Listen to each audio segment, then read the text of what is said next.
So then coming out of the crisis, governments were able to lower interest rates to then fuel a recovery. We don't have that now. We've had very low interest rates going into this. They're now at record low levels. Sweden has even gone to negative interest rates, which can have some impact at the margin, but not a large one. And so we don't have that tool to come out of the recovery. There are different things that you can do on the monetary side to expand the monetary base to try and get the economy going, but we don't have that tool the primary tool of lower interest rates. Andrew talked about the bargain that existed sort of pre-1980 in terms of the bargain between labor and capital and workers, business, and government. Business invested in capital production, which led to productivity gains. Labor was provided with some modest real wage increases. Government provided social services, public investment, with revenues from both. And of course, that broke down. That led to productivity growth, rising revenues, better standard of living.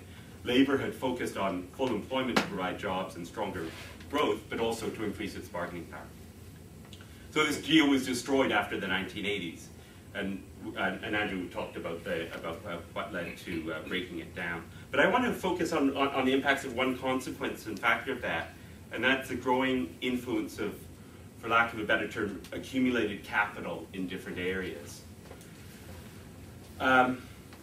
So business and government used to reinvest substantially to reproduce and increase productive capital in society. And government and labor invested in human capital, such as universities and things like that. But increasingly since the 1980s, I say that government policy has had less and less emphasis on increasing investment and the reproduction of productive capital in that way.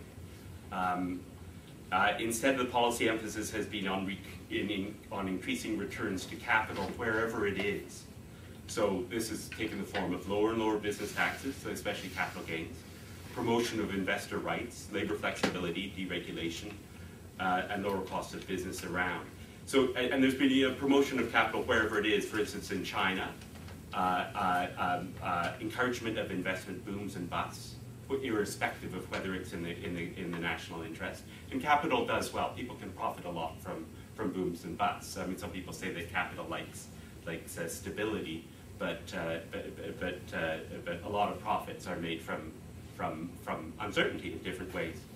So this has necessarily led to an increase in the power of capital and a weakening of the power of labor. It's also led to a trend towards more capital speculation. There's also been a massive expansion of the realm of private capital into more and more areas, both areas of the non-market domestic economy, what some people call sort of doing each other's laundry. So the commodification of sort of personal activities, the commodification of cultural life in different areas, the creation of new needs that I think we're all familiar with, both through advertising, but through insurance and things like that, to make ways to make us feel more insecure, so we buy insurance and other types of things. And then, of course, a big appropriation of our common wealth and social capital and public assets, so extension of patent rights, greater appropriation of the environment. There's been such an emphasis on resource production in Canada. A lot of those are, that's a commonwealth there, and privatization. I used to live up in the Yukon. One of my friends, who's quite an ardent capitalist, was telling me about a new venture he was getting into, which was called patent mining. I don't know if anybody's heard about that, but basically you go around looking for patents that you can renew and then exploit. It's not creating any new productive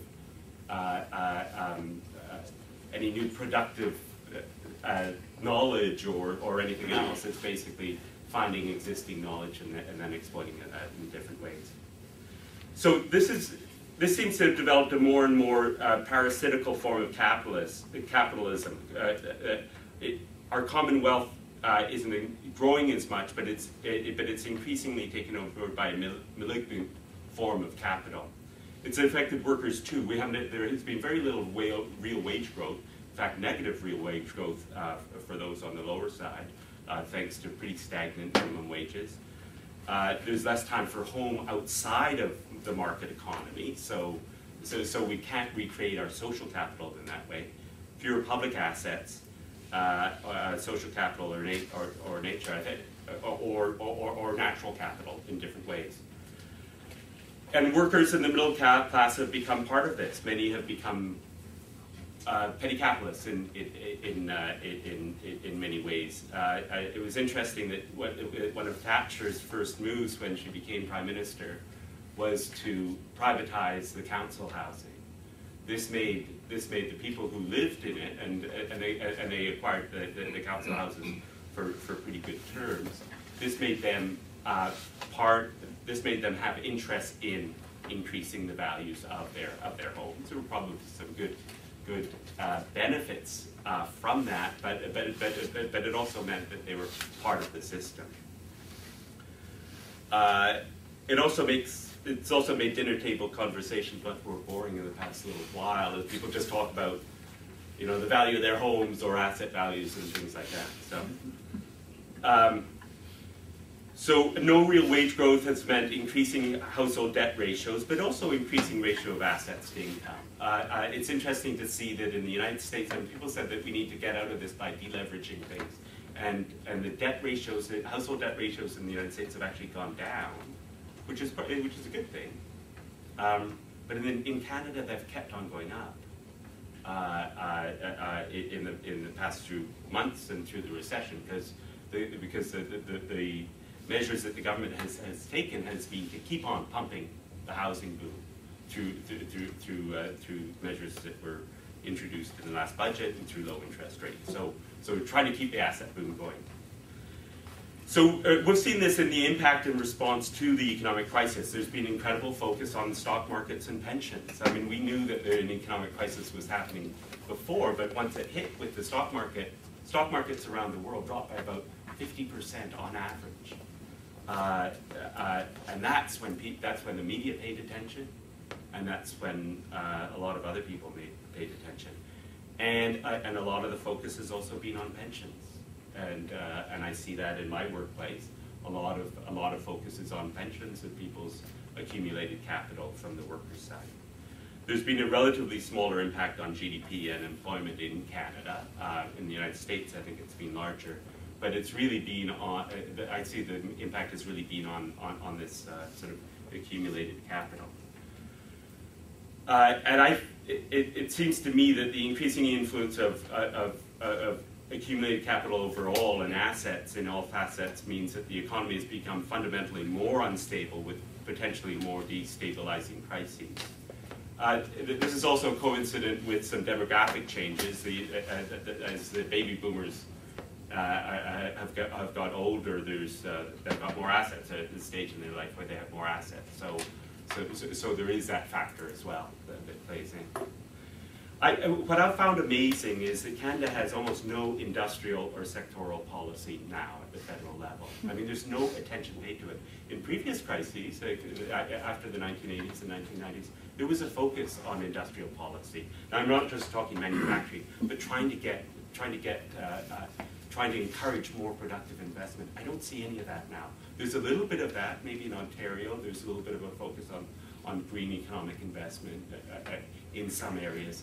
But there's no national policy on that.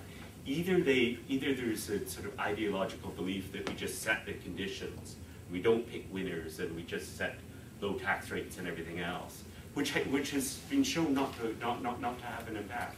If you look at the Andrew mentioned the rising profit share, but if you look at trends, and I've got some here of tax rates have gone down. The ratio of profit to national income has gone up, but the ratio of investment has gone down, and so has productivity. Productivity has declined since the year 2000, depending on how you measure it. So we're producing. So we're using more labor and capital to produce the same level of economic output for whatever